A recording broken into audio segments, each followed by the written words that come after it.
Creating a culture of growth should be at the forefront of New Year's Eve solutions for traders. But how best to do that?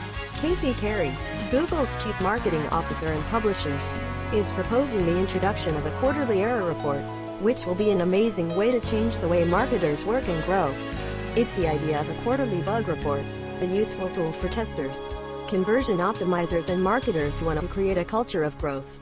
Our testing success is about 10, says Jesse Nichols, Director of Web Applications and Analytics and Development at Nest. Before you start preparing your quarterly bug report, make sure you train everyone on best practices to stimulate growth through testing and experimentation. You need an experimental master plan that will create two things. Chris Goward, founder and CEO of the digital agency Wider Funnel, specializing in conversion optimization. Download the How to Build a Growth Culture brochure to learn more about how to focus your marketing team on testing and continuous learning.